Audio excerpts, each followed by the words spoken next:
Voy a presentar a nuestra invitada, ¿ya? La doctora Tamara Sáez, a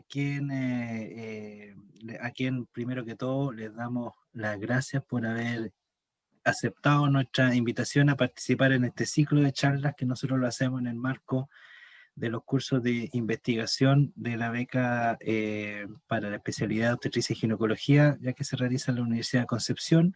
También hacemos extensiva la invitación a otros a colegas de la universidad y también a estudiantes del área de la salud.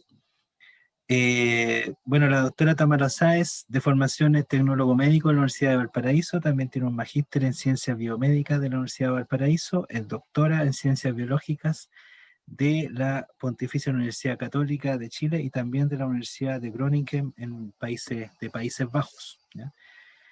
Eh, Tiene una doble titulación ahí en el trabajo de doctorado. Y actualmente, hace un par de años, entiendo yo, está haciendo un postdoctorado en la Universidad de Alberta, en Canadá, donde ha estado trabajando en este tema de la preeclampsia, del cual nos va a hablar ahora. Eh, y para destacar, ya debo decir que ella tiene más de 20 artículos publicados en revistas EASY, en revistas de alto impacto de la especialidad, principalmente en el área de la obstetricia y la ginecología. Eh, Así que tiene una alta productividad que está relacionada obviamente a la calidad del trabajo que ha desarrollado durante estos años de formación doctoral y postdoctoral. Así que gracias, Tamara. Te dejo ahí el espacio para que nos muestres lo que nos quiere enseñar y al final podemos desarrollar preguntas y la discusión. Listo, gracias Marcelo. Antes de comenzar igual, bueno, buenas noches casi creo para ustedes, ¿no? Ya está oscuro por allá, me imagino. Así que Un poquito, muchas está gracias por empezando a oscurecer. empezar a oscurecer. Gracias por invitarme a presentar lo que estoy haciendo, mi trabajo. Y bueno, como tengo entendido, la audiencia acá es más clínica y mi trabajo es un poco más bien eh, no es en sí súper molecular, pero vamos a poquito a hablar de receptores celulares. Y bueno, ustedes me van preguntando después al final de la presentación eh, que no se entendió de mi presentación, pero feliz de responder a sus preguntas. Así que gracias Marcelo por darme la oportunidad de presentarle lo que estoy haciendo ahora. Bueno, como dice el título de mi presentación, vamos a hablar de disfunción vascular materna durante y después de preeclampsia. Pero aquí tiene un pequeño truquito esta presentación, porque sí, mi proyecto en general, mi proyecto postdoctoral en general, trata de encontrar mecanismos celulares que comprendan o que sean parte de la disfunción vascular en preeclampsia, pero les voy a contar más bien sobre dislipidemia. Y ustedes me van a decir, pero ¿cómo? Nos mintieron, preeclampsia, dislipidemia, pero les voy a explicar por qué voy a hacer el link entre esos dos fenómenos. Y la idea es básicamente de mi proyecto es si podemos entonces responder frente a esta disfunción que pasa en esta patología con potenciales blancos terapéuticos. Esa es la idea de esta presentación y lo que actualmente me encuentro haciendo. Vamos a ver, ahí. Bueno, entonces les voy a contar un poquito de preeclampsia, qué es la preeclampsia, y me imagino que la mayoría de ustedes saben que es un desorden, una complicación del embarazo que es multisistémica, que en el mundo en general tiene una prevalencia entre un 2 y un 8% de todos los embarazos. Se caracteriza entonces por el desarrollo de hipertensión en el embarazo en sí y por tener proteinuria o IO, digamos, porque se ha incorporado también últimamente, disfunción multiorgánica. ¿Cuál es el problema de la preeclampsia? Es que es una patología que tiene una alta mortalidad y morbilidad materna y fetal. Por ejemplo, en Chile, si es que no me equivoco, ustedes tal vez me pueden corregir, creo que alrededor del 25% de las muertes maternas, digamos, en el embarazo ocurren por el desarrollo de esta patología. Entonces, es súper importante saber, comprender por qué pasa esta patología o cuáles son los mecanismos que están siendo afectados en esta patología. Lamentablemente, la causa de esta enfermedad, de este síndrome, no se conoce hasta el día de hoy. Hay unas teorías que, por ejemplo, que van principalmente desde que un problema a la invasión placentaria, pero también hay otros factores que contribuyen al desarrollo de este síndrome. Y uno de esos factores que lo que le contaba en el título, que lo que quería destacar, era dislipidemia. Entonces, que conocemos como dislipidemia es un desbalance en el perfil lipídico que está bastante asociado, por ejemplo, a fenómenos como obesidad. Sabemos que, por ejemplo, en Chile la obesidad es un problema que va en aumento y que obesidad se relaciona también con el aumento del riesgo de sufrir preeclampsia en el embarazo. Entonces, dislipidemia también se ha visto estar asociada a al desarrollo de esta enfermedad y, por ejemplo, en la tabla que les voy a contar ahora, eh, esta tabla es un estudio que comparó la concentración de lípidos en mujeres que tenían preeclampsia con mujeres que tenían un embarazo sano. Entonces ustedes, por ejemplo, pueden ver el perfil lipídico, como por ejemplo los colesterol LDL, el LDL malo. Hay alrededor de un 10% que es más elevado en mujeres que tienen preeclampsia. Entonces, algo al parecer está pasando ahí. De hecho, hay otros estudios que muestran que en mujeres que presentan dislipidemia en el embarazo, que se desarrolla dislipidemia en la mitad del embarazo, tienen un riesgo de desarrollar preeclampsia, digamos, en la mitad y al embarazo tardío. Entonces hay, al parecer, una correlación entre estos dos fenómenos, entre dislipidemia y preeclampsia. Desafortunadamente también dislipidemia como preeclampsia, tienen efectos sistémicos en la madre. Y uno de esos es disfunción vascular. De hecho, hay algunos investigadores médicos que dicen que preeclampsia es una patología del sistema vascular, porque los vasos sanguíneos no están funcionando bien y eso también se puede presentar en condiciones de dislipidemia, que es lo que, por ejemplo, conocemos como más bien a otras patologías asociadas, por ejemplo, a aterosclerosis. Y cuando juntamos esos mecanismos de lipidemia y preeclampsia, los dos también aumentan el riesgo de que se desarrollen enfermedades o complicaciones cardiovasculares a largo plazo. Es decir, preeclampsia no es solo una enfermedad que está afectando al embarazo en sí, que ya es peligroso para la mujer, para el feto en desarrollo, sino que además pareciera predisponer a estas mujeres a tener mayor riesgo de tener, por ejemplo, una enfermedad cardiovascular. Entonces, de ahí ya se la importancia de estudiar preeclampsia y para nosotros, en este proyecto en particular, cuál sería también el rol de la dislipidemia de los colesteroles malos en esta patología. Entonces, yo le he contado acá qué pasaba con disfunción vascular. Entonces yo le muestro esta tabla y que tal vez se puede apreciar acá que es complicada, que está llena de flechas, que son moléculas, etc. Muchos estudios han estudiado fenómenos que siguen estudiando. Ustedes saben los problemas de las enfermedades cardiovasculares en el mundo, el impacto que tiene. Y de ahí se conocen vías de señalización celular, por ejemplo, que están asociadas con la modulación del tono vascular. Entonces, esta imagen que tengo acá corresponde a la vía de señalización de un receptor que es el receptor de angiotensina, el receptor de angiotensina 2, el tipo 1, y básicamente lo que genera la activación de este receptor es disminución, por ejemplo, de moléculas que regulan el tono vascular, como el óxido nítrico, que no sé si ustedes lo alcanzan a ver con mi flecha acá. Lo voy a ver si puedo utilizar un lápiz aquí, por ejemplo, que afecta esta molécula acá, el óxido nítrico. Y cuando hay disminución, cuando se perjudica la producción o la biodisponibilidad de esta molécula, conlleva el desarrollo de disfunción del endotelio y por ende disfunción también vascular, o sea, no se está regulando bien el tono vascular. Y eso se ha visto que pasa, por ejemplo, en preeclampsia. Las mujeres que tienen preeclampsia generalmente tienen, o no es que generalmente, está presente ahí una disfunción endotelial, disfunción vascular.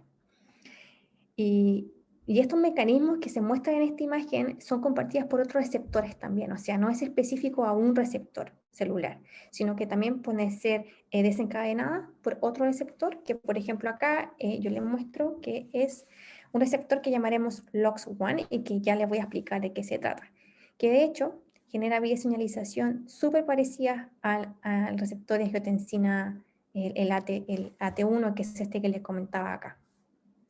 También disminuye la biodisponibilidad de moléculas vasodilatadoras y conlleva el desarrollo de disfunción en el endotelio. Pero muy poquito se sabe de este receptor en preeclampsia. Muy poquito se sabe. Pero sí se sabe que en otras patologías asociadas con enfermedades cardiovasculares, LOX1 parecía tener un papel importantísimo. Entonces tenemos que se favorecen mecanismos que son vasoconstrictores sobre los vasodilatadores y es lo que conocemos como disfunción vascular.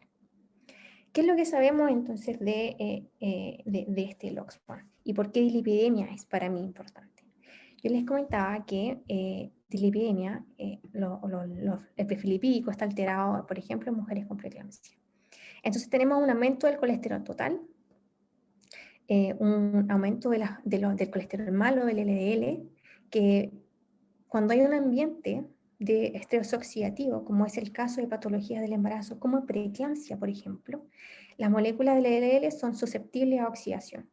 Y tenemos lo que llamamos el LDL oxidado, que aquí yo lo tengo abreviado como el OX-LDL.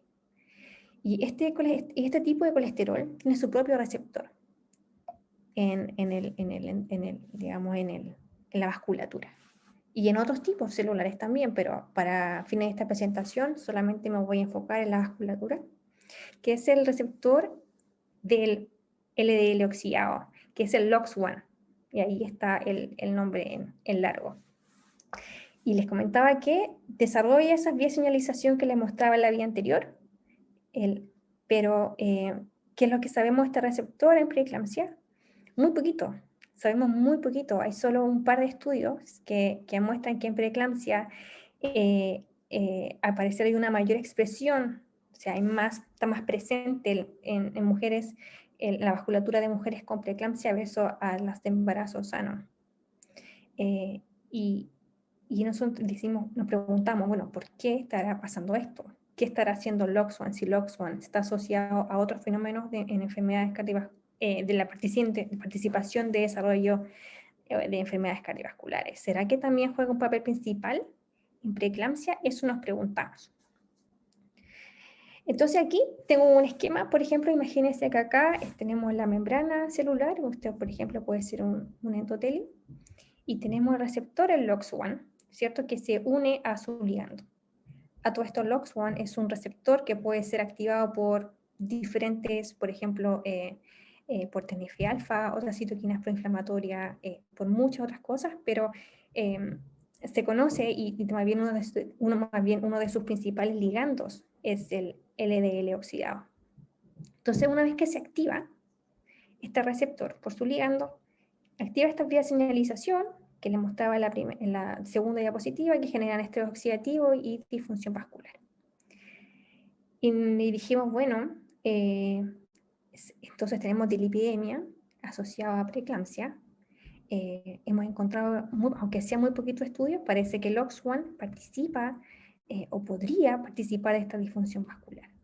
Pero ¿por qué nos enfocamos solo en esto? ¿Y por qué proponer el LOX1 como un blanco terapéutico para nosotros fue súper importante? Entonces aquí viene la magia que yo encuentro de este proyecto, lo que encuentro interesante de por qué el LOX1. Bueno, les comentaba y le mostraba la vía de señalización de receptores de angiotensina 2, el AT1, que más bien es famosísimo, por ejemplo, en mecanismo de desarrollo de hipertensión y también en disfunción vascular. Entonces se sabe que, por ejemplo, la activación de este receptor en preeclampsia del AT1 está aumentada. De hecho, hay autoanticuerpos que generan la activación de este receptor, o sea, siempre está aumentado en preeclampsia. Entonces, si sabemos que este receptor está aumentado, ¿por qué la gente no utiliza este receptor como un potencial blanco terapéutico? Bueno, porque a pesar de que sabemos su señalización y la participación en estos mecanismos, los bloqueadores para este receptor no se pueden utilizar en el embarazo, porque genera efectos adversos en el desarrollo fetal. Entonces no se puede usar. Y bueno, entonces de ahí nace la búsqueda, nace la búsqueda de otros flancos terapéuticos para esta disfunción vascular en preeclampsia. LOX1 es un receptor que fue más o menos descubierto a los finales de los 90 en células endoteliales, y luego ese mismo grupo, que es un grupo japonés, de Tatsuya Sawamura, encontraron también en ese mismo grupo que tanto LOX1 y AT1, estos dos receptores, pueden conversar. Y cuando están juntos, o cuando uno se activa, o cuando el otro se activa, generan una especie de mismo patrón de señalización. O sea, los dos podrían generar una misma vía. Cuando uno se activa, genera activación del otro, y así, y viceversa, digamos. Entonces hay una comunicación entre estos dos receptores que podrían favorecer, por ejemplo, el desarrollo de disfunción vascular. Entonces nosotros dijimos, bueno, tenemos el AT1 que está aumentado en preeclampsia, no podemos usar los bloqueadores de AT1. Podemos entonces decir, bueno, LOX1 puede ser un posible blanco terapéutico. Esa entonces fue nuestra primera pregunta. Ahí, no puedo pasar, ahí está. Y de ahí sale entonces nuestra hipótesis. Y entonces nuestra pregunta era si, bueno, la activación del LOX1, posiblemente también con una interacción con el AT1, podría contribuir a la disfunción vascular en el embarazo, en complicaciones del embarazo específicamente. Y ustedes se preguntarán, bueno, vamos a estudiarlo en preeclampsia, ¿cierto? Eso sería lo lógico. Lamentablemente preeclampsia, bueno, no lamentablemente, porque qué bueno que sea solo para una especie y no para todos, solamente pasa en humanos, digamos, no en otros animales, es único para el ser humano. Y nosotros queremos estudiar los mecanismos de disfunción vascular en el embarazo, entonces, y en la madre. Entonces es complicado estudiarlo en preeclampsia directo, a pesar de que sí se puede hacer. Tenemos grupos en colaboración y lo estamos intentando también hacer en el laboratorio de mi supervisora, entre otros. Nosotros queríamos saber los mecanismos que estaban pasando en el embarazo, entonces para eso necesitamos desarrollar un modelo animal. Y este fue nuestro diseño experimental. Si dijimos, bueno, preeclampsia es único al humano, pero se asocia a dislipidemia, podemos tener un modelo animal que aumente el colesterol total, que genere dislipidemia, que se asocie a disfunción vascular. Y así fue como surgió este modelo. Generamos un modelo de ratón en el embarazo, donde ustedes pueden ver en este dibujito, teníamos a ratones, females que estaban embarazadas, y los colocamos en una dieta control común y corriente, dieta normal, dieta estándar, y otro grupo que decidimos que iba a estar en una dieta control hasta mediados de la gestación, que es cuando generalmente se desata la dislipidemia del embarazo. Y fueron colocadas en una dieta rica en colesterol. O sea, alta en colesterol, generamos alto colesterol. ¿Por qué? Porque nuestra idea era que al aumentar el colesterol total, también pudiesen aumentar los niveles de el LDL oxidado. Y ver si podíamos de una manera activar al LOX1 y así estudiar disfunción vascular y ver si el LOX1 está involucrado o no. Entonces, hasta el día, antes del parto, digamos, sacrificamos a estos ratoncitos. Y para eso también medimos, por ejemplo, otros factores asociados al embarazo, como comieron estas ratitas, cómo era el tamaño de la camada, el peso materno, el peso fetal, el peso de la placenta, pero nosotros íbamos directamente a preguntar, ¿qué está pasando con la función vascular? ¿Generamos? ¿No generamos disfunción vascular? Y si es que generamos disfunción vascular, ¿estaba el LOX1 involucrado ahí, sí o no? Entonces, para eso nosotros aislamos las aortas de estas de ratoncitos que estaban embarazados. Y lo hicimos utilizamos miografía, que básicamente lo que hacíamos era medir la fuerza frente a agentes que vasodilataban.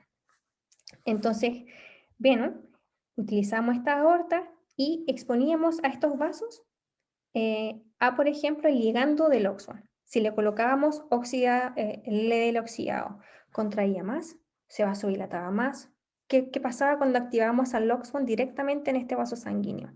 Y lo utilizamos en una curva que genera vasodilatación, que depende del endotelio. O sea, veíamos directamente la función vascular y si era el endotelio el que estaba siendo dañado y si LOX1 estaba participando o no de este fenómeno. Y este resultado fue publicado, de hecho, en septiembre del año pasado, aquí en este paper que se publicó en Clinical Science, y aquí evaluamos entonces la dieta alta en colesterol en el embarazo y medimos no solo lo que pasaba con la vasodilatación en sí, que es solo en el endotelio, sino que también medíamos si interactuaba o no con el receptor de AT1. Pero para esta presentación solo les voy a contar qué pasaba cuando queríamos medir cómo funcionaba el endotelio, cómo dilataba, o sea, cómo se estaban dilatando los vasos en nuestro modelo. Entonces partimos los resultados y en el panel A, yo solamente quiero que se enfoquen en el panel A por ahora, que es el que tiene, aquí se los voy a poner con el círculo, a las líneas negras. No los quiero complicar con las líneas rojas, eso es otra parte, digamos, pero solo quiero que pongan foco en estos ratones. Estos son ratones normales de WTS Walter, normal, y comparamos a los que estaban en dieta control y en dieta con colesterol en el embarazo. Entonces les extrajimos las aortas y vimos cómo vasodilataba. ¿Cómo se muestra acá? Por ejemplo, en el eje de la Y, vemos acá la vasodilatación. O sea, al principio los están contraídos los vasos, o sea, 0% dilatados, y evaluamos después en una dosis acumulativa de metacolina si lograban dilatar hasta el 100%.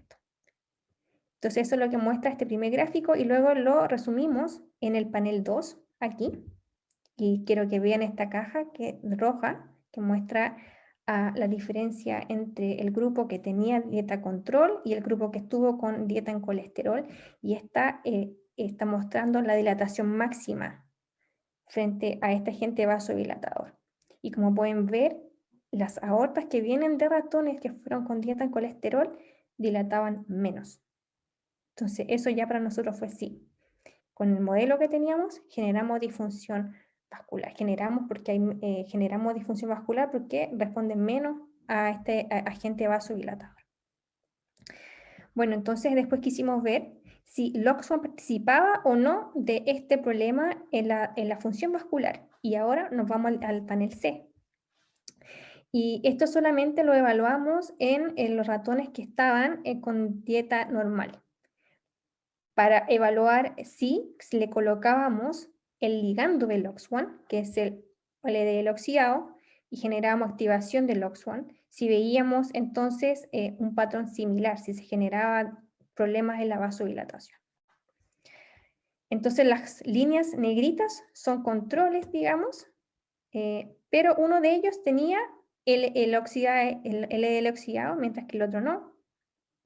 Y el verde, las líneas en verde corresponde a que utilizamos un anticuerpo contra el LOX1. O sea, lo bloqueamos, no dejamos que se activara.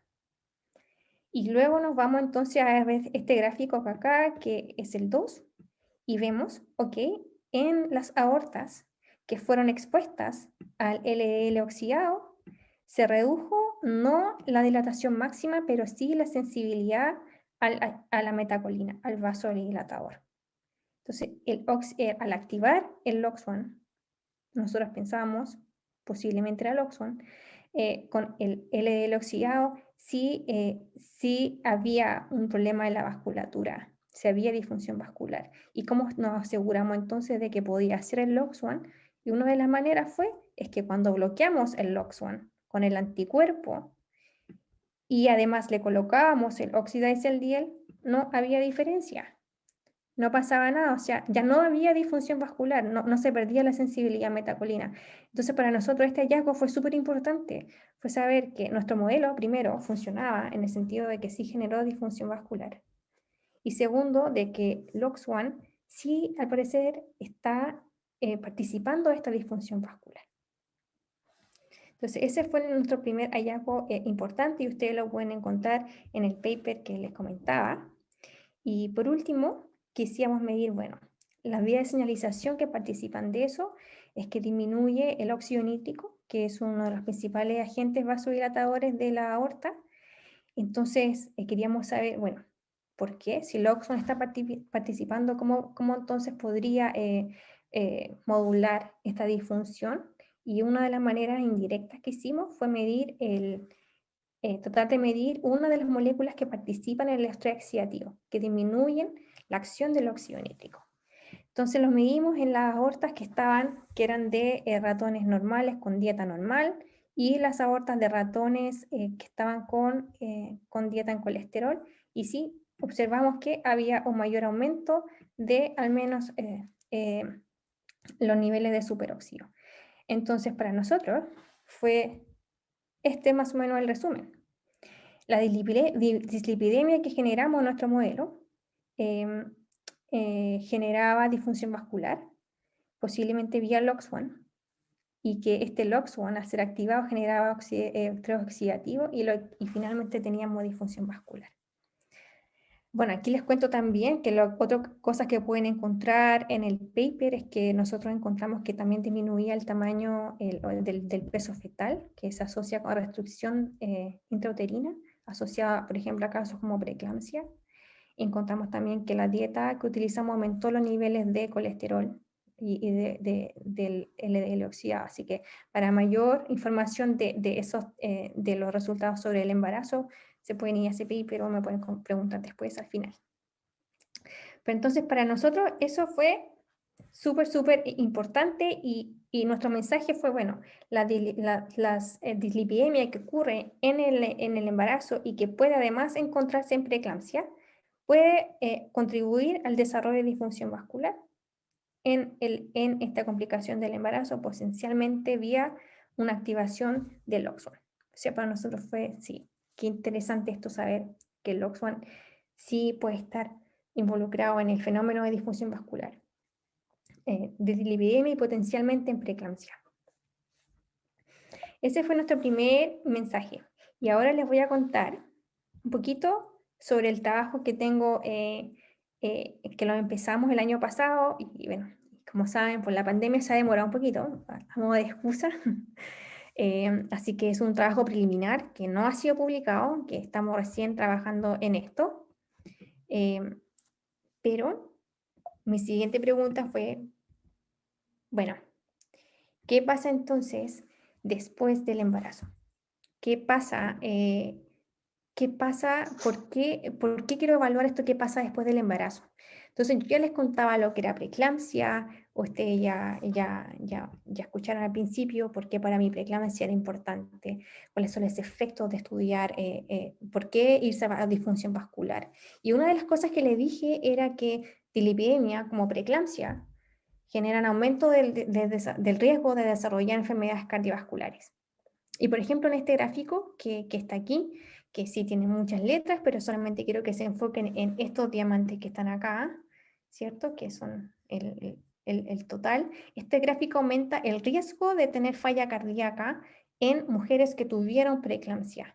Y este es un estudio, pero hay muchos que muestran que las mujeres que tuvieron preeclampsia, que tienen un historial de preeclampsia, tienen mayor riesgo de desarrollar complicaciones cardiovasculares. Efectivamente es así. Es así. Entonces, en el momento en que estamos hoy en día, necesitamos medicina de precisión. Una medicina entonces que nos ayude a ver cuáles son las mujeres que estarían en riesgo de desarrollar enfermedades cardiovasculares que comprometen la salud de la mujer, que además involucran mucho dinero también para el Estado al tratar estas enfermedades, que las enfermedades cardiovasculares siguen siendo las más importantes en el mundo. Y preeclampsia es parte de eso. Entonces, de ahí nuestra pregunta es, tenemos que ver cuáles son los mecanismos entonces que podrían participar de este riesgo en las mujeres con preeclampsia. Y dijimos, bueno, tenemos este modelo que no funcionó en el embarazo, que generaba disfunción vascular, que activábamos LOX1. Veamos si LOX1, o veamos primero, antes que ir al LOX1, primero veamos si nuestro modelo nos permite estudiar mecanismos de disfunción vascular en el tiempo. Veamos si nuestro modelo es capaz de cierta manera, programar la salud vascular de la mujer y ver qué pasaba en el tiempo, si estas ratoncitas que estuvieron embarazadas, que tuvieron dislipidemia, sigue su función vascular deteriorada o no. Y de ahí vamos a ver qué pasaba con LOX1. Entonces, nuestro objetivo fue, bueno, evaluemos la disfunción vascular inducida por dislipidemia en el modelo de ratón que les contaba a largo plazo. Y para eso ocupamos el siguiente modelo. Tenemos acá lo mismo que les comentaba antes, los ratoncitos que estaban en una dieta control, que luego fueron puestos en una dieta en colesterol en el embarazo. Y también teníamos los controles, obviamente los que no estaban,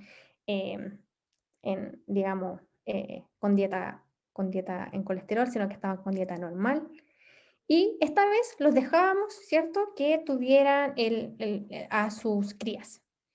Y luego de eso dejábamos a la mamá 3 meses después del parto en dieta normal. O sea, le dimos solamente un estímulo, digamos, patológico en el embarazo. Y esta ratita estuvo normal hasta 3 meses después. Y estos 3 meses más o menos son como entre 5 o 7 años en humanos, en el ratón. ¿Y qué pasaba después entonces? Evaluamos a esta ratita en el tiempo, qué pasaba con su salud vascular después de tener un impacto solamente en el embarazo. Lo comparamos entonces con su respectivo control y también utilizamos hembras que no estuviesen embarazadas, pero en el mismo tiempo le dimos la dieta por el mismo tiempo, el mismo periodo que la embarazada y luego por 3 meses más en dieta común y corriente. Entonces, lo que hacíamos después era que teníamos entonces 4 grupos, ahí están los Ns, ven son más bajitos, hicimos exactamente lo mismo. Aislamos las aortas, evaluamos función vascular en respuesta de metacolina que vasodilataba y queríamos primero ver en respuesta al LDL oxidado. No LOX1 todavía. Veamos cómo responden al LDL oxidado. El LDL oxidado, como les contaba, era malo, es un factor aterogénico, está asociado a enfermedades cardiovasculares. Veamos solamente eso. No nos metimos con LOX1 todavía. Y también evaluamos cómo estaban los niveles de superóxido para saber un poquito del estrés oxidativo y eso. Entonces, estos fueron los resultados que obtuvimos. Como les cuento, esto es todavía preliminar. Y en este panel de acá, de la izquierda, les cuento acá, es exactamente lo mismo que en el gráfico anterior. Entonces tenemos acá las aortas están contraídas y las estimulamos con metacolina para que vasodilataran. Y aquí en el segundo panel está entonces el resumen. NP significa de non-pregnant, no embarazo, y PP le llamamos posparto, porque la evaluamos en el tiempo, 3 meses posparto. Y los círculos son las ratoncitas que estaban en dieta control y los cuadrados los que estuvieron en dieta de colesterol. ¿Okay? Recuerden, esta dieta fue solo en el embarazo. Y nosotros encontramos en esta dieta súper preliminar que solo la dieta de rica en colesterol, digamos, alto en colesterol, en el embarazo disminuyó la dilatación máxima de estas aortas, pero no en las que nunca estuvieron preñadas, solamente en el embarazo. O sea, algo pasa en el embarazo que estas ratas, cuando estuvieron en dieta en colesterol, hizo que se programara la vasculatura de la mamá, que a 3 meses después no seguía funcionando bien. Pero ya no estaba el estímulo estuvo 3 meses atrás, pero aún así seguían con disfunción. Y bueno, posteriormente evaluamos la contribución del oxionítico, del agente vasodilatador, lo evaluamos en presencia del ename, y sí, bueno, hicimos el cálculo y efectivamente la dieta rica en colesterol disminuye la contribución del oxionítico a la vasodilatación en ambos grupos, pero la vasodilatación en sí máxima solamente se vio afectada en el grupo posparto, en el que tuvo dieta en colesterol. Eso para nosotros ha sido de verdad algo muy importante y saber que primero nuestro modelo genera un problema a largo plazo y segundo, el embarazo en sí es importante al parecer para determinar la salud vascular de la mujer en el tiempo. Y bueno, como les contaba, entonces decidimos después ver qué pasaba cuando estimulábamos a las aortas en presencia del LDL oxidado, este LDL malo. Y lo hicimos entonces solo en el grupo posparto, les muestro acá, también lo hicimos en el que no estaba embarazado, pero acá solo en el posparto. Y como ven acá, en este gráfico que lo resume todo, eh, ya esta vasculatura venía mal, las que estaban con dieta en colesterol, pero cuando le colocábamos el LDL oxidado, empeoraba aún más, que es lo que se muestra en este gráfico con la estrellita aquí. O sea, en presencia del LDL oxidado, la vasculatura que ya estaba funcionando más o menos, funcionaba incluso peor. O sea, al parecer, cuando se aumentan los niveles de este LDL oxidado, em, se perjudica aún más la vasculatura de las mujeres que tuvieron, o no las mujeres, de las ratoncitas que tuvieron este historial de dislipidemia gestacional. Y por último, evaluamos los niveles del superóxido y, bueno, con los datos que tenemos no hemos sido capaces de determinar significancia estadística, pero sí encontramos que parece que pudiese aumentar en el grupo posparto, no así en el grupo que no estuvo embarazada, pero pareciera que sí en el posparto, pero no les puedo contar más porque con el poder estadístico que tenemos no nos dio, digamos, no nos ha dado hasta el momento, pero podría ser algo parecido a lo que vimos en el embarazo. Y bueno, observamos también que en el posparto los que tuvieron con dieta, los niveles de superóxido tendían a disminuir, mientras las que estuvieron embarazadas y con la dieta en colesterol tendían a aumentar, o sea, una interacción. ¿Qué significa eso? La verdad todavía no sabemos mucho, tampoco queremos adentrarnos en esto, porque como les decía, nos limita el en estadístico y eso y los experimentos que seguimos haciendo. Eh, Así que les cuento entonces que el modelo que utilizamos nosotros, que es una dieta rica, alta en colesterol, en el embarazo, perjudica finalmente la función vascular de la mamá a largo plazo y que puede ser que esto termine incrementando el estrés oxidativo y disminuyendo los niveles de óxido nítrico que contribuyen a la vasodilatación. ¿Puede el OXO estar asociado a estos mecanismos?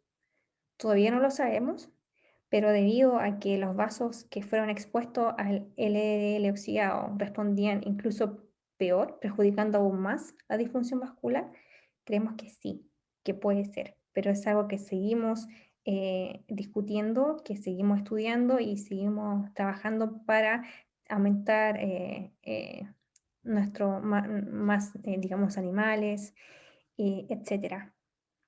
Pero yo creo, digamos, en mi proyecto, que LOX1 sí puede jugar un papel fundamental en el desarrollo de disfunción vascular, en embarazo, en preeclampsia, en dislipidemia, y que LOX1 también podría participar eventualmente de la disfunción vascular que estaría presente en mujeres que tuvieron preeclampsia. Y esto es súper importante porque no se ha estudiado, hay muy poquitos estudios. Podemos evaluar qué pasa con los niveles de LDL oxidado en la mujer a largo plazo. Hay algunos estudios que dicen que sí, está aumentado en estas mujeres, otros dicen que no, en realidad que no. Pero la gracia del LOX1 y por qué un potenciómetro terapéutico es que no es solo receptor del LDL oxidado, es un receptor de muchas otras de citoquinas proinflamatorias, de bacterias.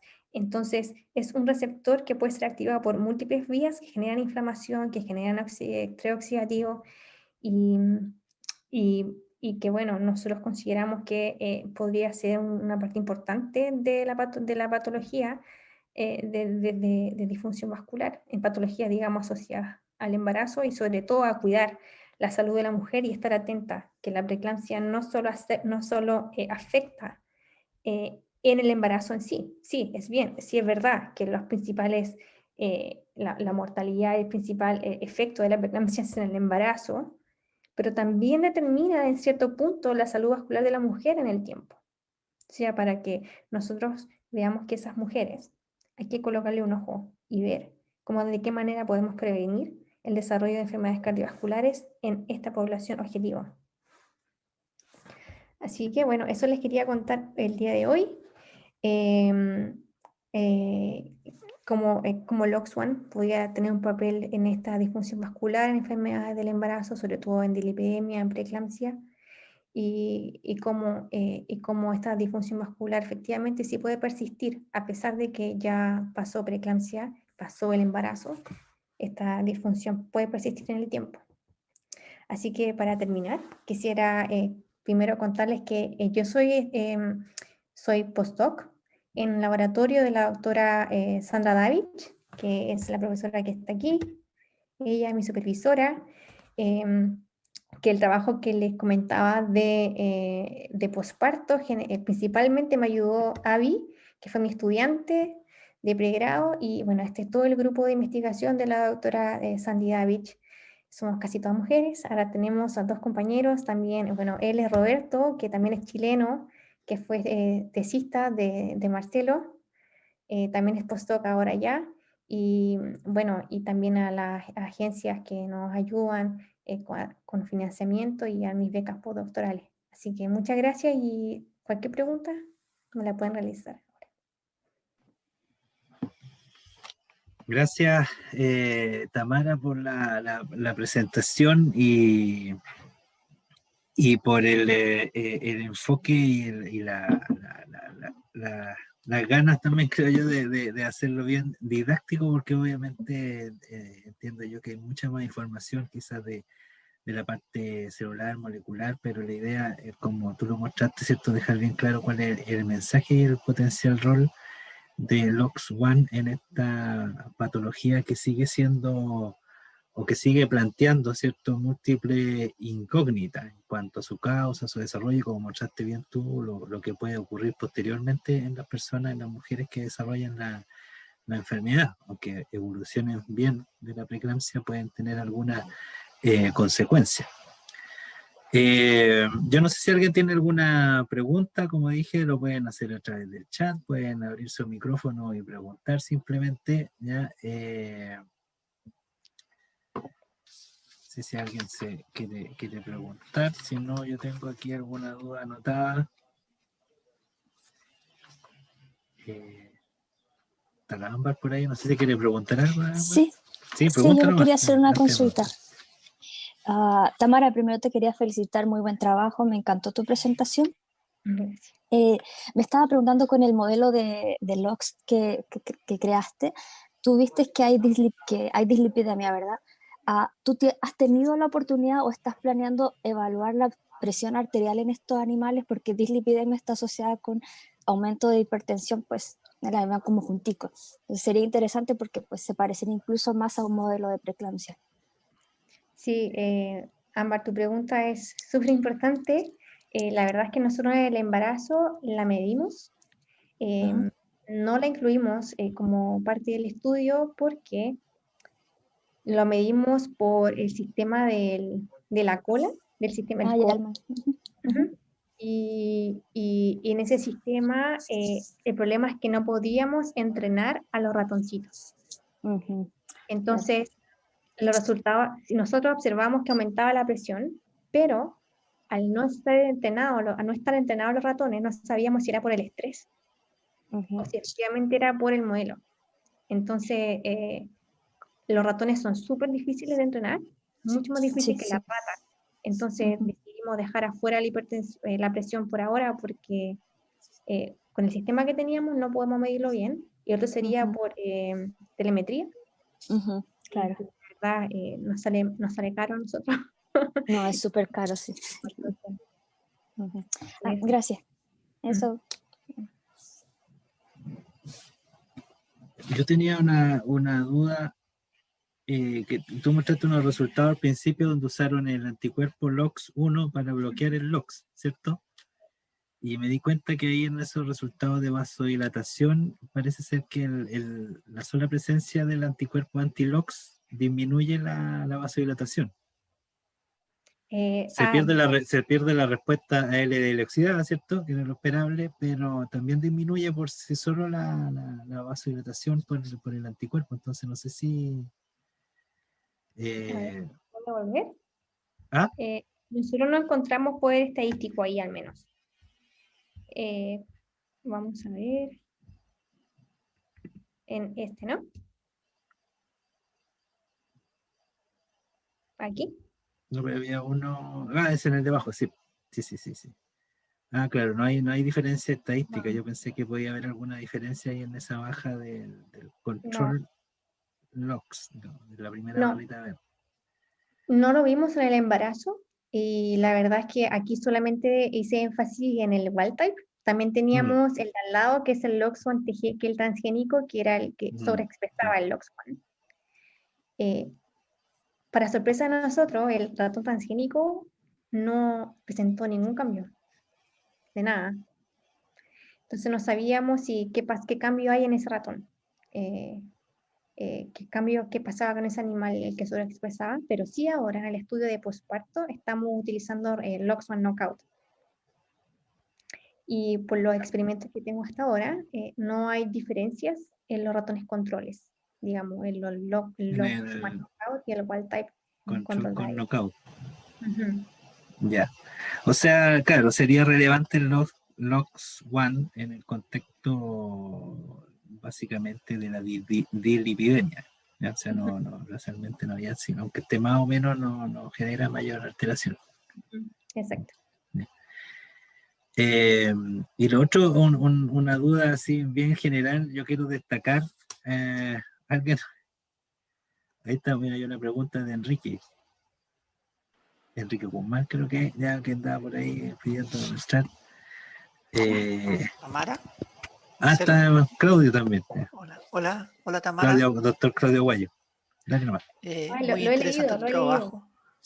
Muy interesante tu trabajo. Tengo una duda.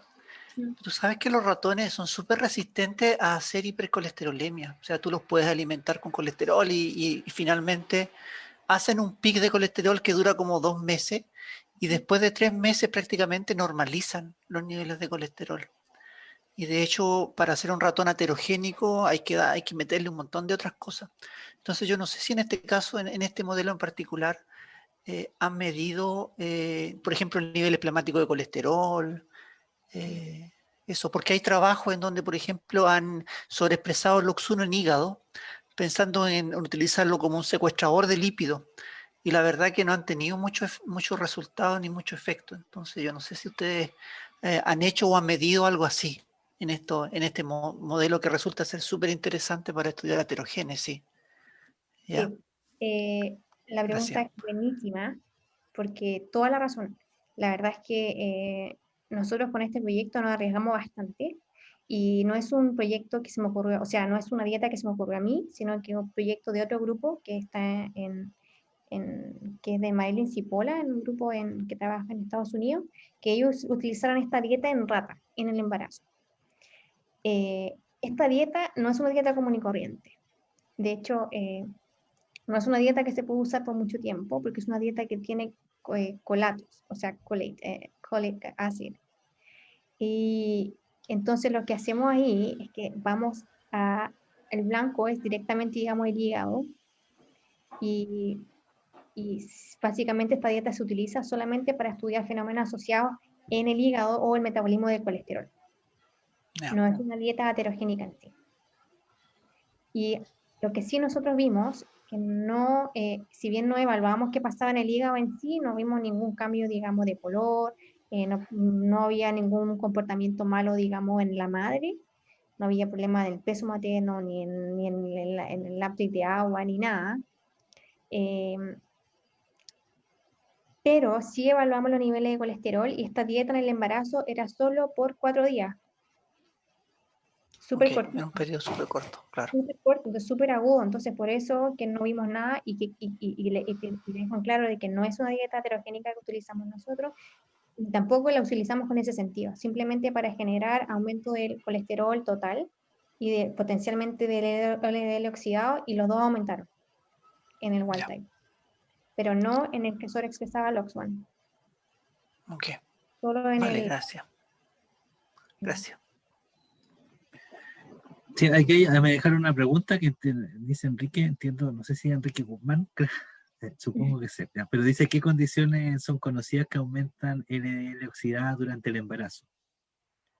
No sé si quizás Ah, se refiere a otras condiciones, porque la preeclampsia entiendo yo que es una, ¿cierto? sí, aunque sí, es verdad, pero no todos los embarazos con preeclampsia, Mm. no todos los estudios al menos, con mujeres con preeclampsia han mostrado aumento de LDL oxidado. Sí, por ejemplo, dilipidemia en sí, que en sí puede desarrollar aumento de LDL oxidado. No sé si en diabetes gestacional pasa. Sí he visto estudios que utilizan diabetes gestacional y LOX1, pero no sé si se debe a un aumento de LDL oxidado o no. Así que no sé cómo responder mayormente a esa Sí, pregunta. en hipercolesterolemia, obviamente, y esos estudios quizás que donde como tú decía al principio, claro, un poco, o sea, falta de estudio obviamente en preeclampsia, pero también en desórdenes asociados al colesterol, ¿no? Sí. Claro, porque se le mide colesterol a pacientes con cierta patología, pero no se enfoca en la dislipidemia en sí. Yo creo que hay un montón de, obviamente, de mujeres que están cursando con dislipidemia sin desarrollar otra o cuadros, digamos, que sean diagnosticados. Sí, eso es una de las cosas que se destaca del estudio igual, como que utilizamos dilipidemia, digamos, para enfocarnos en disfunción vascular y preeclampsia, pero nuestra idea inicial era aumentar los niveles del LDL oxidado para activar el LOX1. Y, pero efectivamente nos dimos cuenta que faltan muchos estudios para lo que tenga que ver con el metabolismo del colesterol Mm. o incluso que se midan los niveles de LDL oxidado en patología del embarazo. Ahora tú mencionaste que en el modelo igual detectaron que había disminución del tamaño de la feto, digamos, de las crías, Sí. pero eso en todos los casos o en un porcentaje de los casos. Me refiero, la pregunta apunta si, por ejemplo, uno puede pensar de que hay mujeres o que este cuadro, digamos, llevándolo al humano, esta dislipidemia que genera el efecto vascular alterado pueda darse, por ejemplo, en el caso de una mujer con dislipidemia, pero eh, sin otros síntomas y que no desarrolle preeclampsia probablemente tal, sino que esté con un cuadro subclínico. Ujú, sí, buena pregunta. Igual nosotros también lo discutimos en el paper, porque nosotros no encontramos, por ejemplo, disminución del tamaño placentario, solamente fue el tamaño fetal. Y en la mayoría de los casos de las ratoncitas, digamos, no en el 100% de ellas, sino yo diría que en el 80% más o menos, se disminuyó el tamaño fetal en general, pero hubo un par que no lo hicieron. No sé por qué. Sí, a lo mejor sería interesante intentar hacer una dieta heterogénica por más tiempo.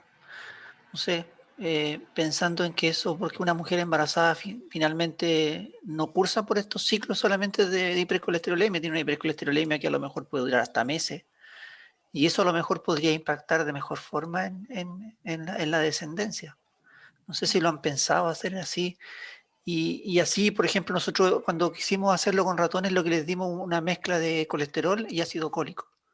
Ujú, Entonces, eso, claro, genera un poco de daño hepático, sí, pero fueron 3 meses de dieta heterogénica que les dimos a los animalitos.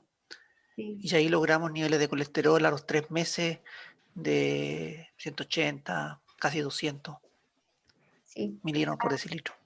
Sí, buen punto. Y ahora me acordé de tu pregunta anterior también, que nosotros esta dieta la utilizamos por poquito tiempo, también porque era súper fuerte, porque el colic acid que utilizamos era altísimo también. El ácido cólico genera mucho daño hepático. Nosotros vimos un poco de daño hepático. Nosotros lo que hicimos fue, o lo que intentamos hacer, se diseñó un adenovirus contra LOX1 y se los dimos a los ratones y en paralelo les dimos la dieta termogénica. Y observamos cambios a nivel de la aorta y después también a nivel de hígado. Vimos inflamación y una serie de cosas después comparando el grupo heterogénico con o sin adenovirus contra LOX1. Y observamos diferencias a nivel hepático y a nivel de la aorta. Sí, Pero eso interesante. pensando en una dieta heterogénica.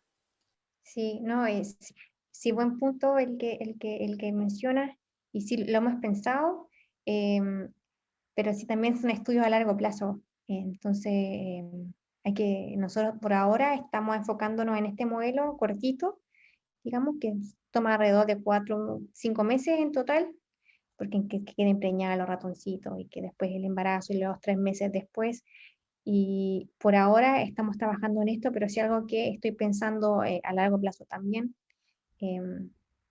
Pero sí, en mi postdoc por ahora solo estamos en esto. Pero muy buen punto, gracias. No, súper bien. Felicitaciones por tu trabajo. Gracias. Tenemos otra, confirma aquí Enrique Guzmán, que es el que está escribiendo en el chat, que me está escribiendo a mí, ¿ya? Pero dice, en relación a la preeclampsia se sabe que hay un componente materno y otro fetal aparentemente. ¿Saben si la LDL oxidada afecta la función del trofoblasto? Buena Esa es la pregunta. Hay un par de estudios, sí, en LOX1 y el oxidado en placenta, pero son contradictorios. Hay algunos que muestran, por ejemplo, que el LOX1 está aumentado, otros que no hay diferencia, otros que está disminuido, etcétera. Entonces, hay estudios que dicen que el LDL oxidado puede disminuir la invasión trofoblástica. Entonces, aparentemente podría participar de ese fenómeno en preeclampsia, pero es muy poquito estudios. Oye, yo tengo una, bueno, primero quería destacar algo, aquí tenemos un público, como tú decías, digamos, hay varias gente que es del área clínica, probablemente tal, y quería destacar que tú mostrabas ahí tu primera parte de la presentación se basó en un paper publicado en Clinical Science, ¿ya? Y quiero destacar ahí la relevancia de esa publicación, porque es una revista de muy buen impacto. Y que está en esto, ¿cierto?, de lo intermedio entre la ciencia básica y la medicina, lo que llamamos biomedicina o medicina o ciencia translacional, ¿cierto? Ujú. Entonces, bueno, y seguramente eso está relacionado con el tipo de estudio que hacen, usar los modelos, ¿cierto?, para estudiar patologías en humanos. Entonces, no sé si nos puedes contar un poco sobre los desafíos que involucra meterse en esta área, digamos, según como tú lo ves, digamos, y también lo que conlleva el hacer estos trabajos en modelos animales, digamos. ¿Qué es lo Sí, que se necesita, digamos, para hacer eso de buena manera también, aprovechando tu experiencia ahora en Canadá? sí, Marcelo, dejé de compartir mi pantalla. Mm. Em, la verdad es que sí, fue un challenge. Yo nunca había publicado en este tipo de journal, digamos, por primera vez. Y, y fue todo un challenge aceptar también trabajar en un proyecto que era súper arriesgado. Y, y bueno, para mí, digamos, como también como postdoc, fue algo que bien bonito, a pesar de ser arriesgado, pero enfocar todo el tiempo en el objetivo final, que era, puede ser LOX1 un posible agente terapéutico, sí o no. Ese es mantenerlo como en mente, porque el trabajar con un modelo animal tiene muchas limitaciones. Bueno, ustedes saben que eh, muchas limitaciones y hay gente, por ejemplo, a las que no les gusta tampoco el uso de modelo animal, etcétera, entre otros. Entonces también teníamos la posibilidad de que íbamos a tener mucha crítica de parte de revisor, entre otros.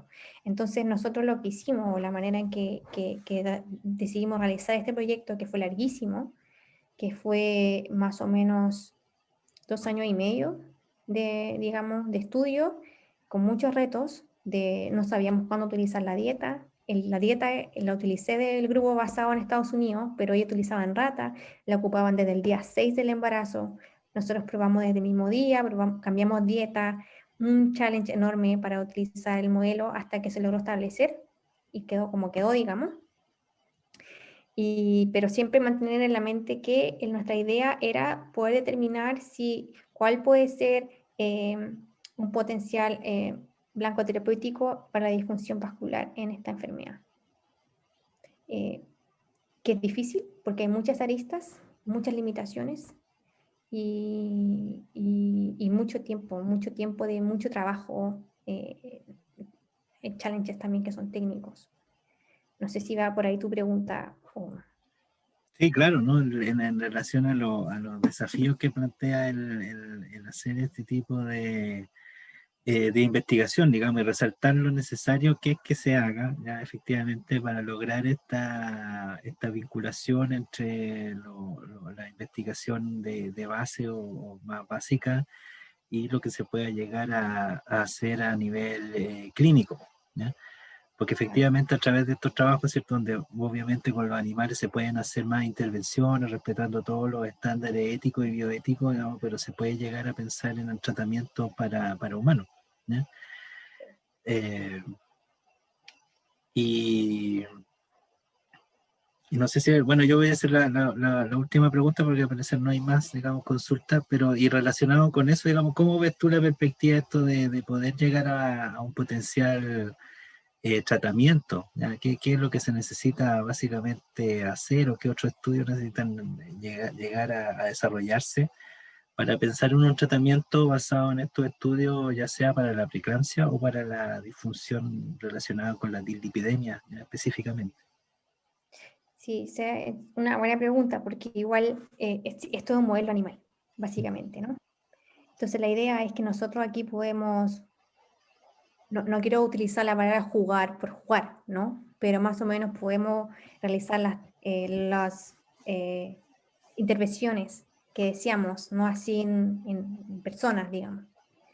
Entonces, bueno, este proyecto está bajo, digamos, la supervisión de la doctora Sanadavich. Ella tiene su proyecto en Loxone también, ella principalmente, digamos, y yo me metí aquí a sacar un poco de estas líneas que podemos hacer en el embarazo y después del embarazo.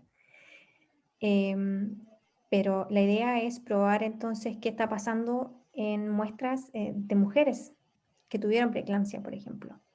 Entonces hay, al menos nuestro grupo está utilizando muestras de mental tissue, de grasa, digamos, para aislar las arterias que están ahí y poder evaluar la comparación entre las mujeres que tuvieron preeclampsia o tienen preeclampsia, digamos. Básicamente son las que tienen, porque no hay nada más, digamos, en posparto, básicamente soy yo la que está trabajando en eso, pero las que tienen preeclampsia versus las que no, evaluar función vascular y evaluar efectivamente qué pasa con el LOX1, porque como les contaba, muy poquitos estudios en de LOX1 en preeclampsia. Y partir por ahí, porque esto es solo el inicio. Este es un modelo animal, vimos esto, hay muy poquito en humano, queremos saber entonces qué podría estar pasando en humano también. Y no solo en humano, porque también las preguntas surgen, es el bebé, el feto en gestación. Por ejemplo, los grupos, tú, Marcelo, que estudian, por ejemplo, cordón umbilical, placenta, qué está pasando ahí también. O sea, hay muchas posibilidades de poder estudiar estos mecanismos, pero el modelo animal es más fácil, digamos, para ir directamente a preguntarse eso y ahora saber qué pasa en la mujer, qué pasa en la mamá, qué pasa en las mujeres que tuvieron esta enfermedad en el embarazo, o qué pasa en la descendencia también. Sí, claro, claro. Y una última duda, digamos, para conocer un poco más de cómo funciona el sistema en el cual tú estás trabajando. Digamos, una pregunta, el laboratorio en el que tú trabajas, digamos, está en pertenece a la universidad, ¿cierto? Pero tiene vinculación con un centro clínico. Esa es una pregunta, digamos, ¿sí? ¿Qué vinculación tienen con un centro clínico, digamos, si están ahí trabajando bien, digamos, afiatados con algún hospital? Y si tienen también, y si el laboratorio mismo tiene proyectos o personas que se dediquen básicamente a la parte clínica y hay otra área de ciencia básica, ¿cómo es eso más o menos? Sí, esa es una pregunta fundamental. O sea, la verdad es que este tipo, de hecho, a lo mejor debía haber respondido esto en tu pregunta anterior, este tipo de estudio, digamos, es fundamental tener apoyo médico también, porque uno se enfoca en su área de investigación, pero finalmente los médicos tienen el big picture, qué está pasando con esa mujer, qué está pasando en este tipo de embarazo. Entonces, en el laboratorio en el que estoy yo, tenemos una médico que trabaja con nosotros, que es parte del equipo, y ella digamos, nos ayuda con toda la parte clínica, cómo podemos enfocar el estudio, entre otras cosas, digamos. Trabajamos en colaboración con el hospital de acá de la ciudad, de Edmonton, donde estoy. nosotros también, es un estudio que no lo mostré acá ni tampoco lo mencioné, pero nosotros estamos evaluando los niveles también de LOX1 y de AT1 en cordón umbilical. Estamos trabajando en eso y un proyecto súper chiquito, es como solamente para ver. Y para eso necesitamos de enfermeras, por ejemplo, o matronas, que nos dan la muestra, nos facilitan la muestra, de los médicos que nos facilitan la muestra. Entonces tenemos contacto estrecho con ellos. Y además, existe la posibilidad yo no trabajo en eso, pero sí o colegas que tienen en una especie de colaboración con empresas también, y que es un centro médico, por así, empresas no, digamos, médicas, para evaluar diferentes antagonistas, etcétera, en la vasculatura. Entonces es integral. Este tipo de trabajo, yo te digo, es fundamental tener el apoyo clínico, porque necesitamos ver qué pasa también un paso más allá, no quedarnos solo con el ratoncito, con la ratita, necesitamos ver más allá. Marcelo. Sí, dale. Sí, solamente una última pregunta, Tamara. ¿El ratoncito que tiene que sobreexpresar LOX1 tiene algunas otras complicaciones de otro tipo, vasculares, corazón, o es normal, completamente normal? Hasta todo lo que tengo entendido es normal. Este ratón es colaboración con el doctor Sawamura en Japón. Y de ahí, digamos, mi profesora tiene ese ratoncito. Y bueno, tengo entendido que sí, que son normales. Nosotros no vimos ningún problema con este ratón ni nada, por lo menos. Pero no sé, a lo mejor evaluar otras vías, etcétera. No lo sé. Pero hasta donde yo sé, todo Claro, normal. sí. La preñez también normal. Todo normal, sí. Todo normal. Claro, que a lo mejor son normales porque tienen niveles de colesterol normal y niveles de colesterol oxidado normales. Entonces, por eso son Exacto, normales. no hay un hit, digamos. Entonces nosotros por eso pensamos que al darle el hit de la dieta, le íbamos a enfermar, pero no pasó. Entonces, al parecer, el Loxone los protegía, porque ya tenían, digamos, sacaban el colesterol de la sangre. No sabemos, y tampoco nos adentramos más allá en ese ratón, nos Claro. quedamos con el wild type. Claro, a lo mejor habría que buscar otro activador del LOX1. Exacto. Sí, gracias. Gracias. Bien, pues muchas gracias a todos y todas por estar presentes en esta sesión. Ya, gracias por la pregunta y sobre todo gracias a la doctora Sáez por aceptar la invitación y por mostrarnos, digamos, estos resultados tan interesantes y la proyección obviamente que tiene esto para una patología que sigue siendo de preocupación importante en los centros de salud, sobre todo por lo que pase ahora y por lo que pase a futuro, ¿cierto? Tanto con las mujeres como con la descendencia sometida a estas condiciones que da la preeclampsia o la dislipidemia, ¿ya? Así que gracias por eso, esperamos encontrarnos en alguna otra oportunidad, ¿ya? Y estaremos atentos ahí a cualquier otro comentario o duda que haya, digamos, a futuro para también ahí que nos pueda ayudar a responder la doctora Sáenz si es que alguien tiene otra duda. Así que eso, gracias y nos estamos viendo.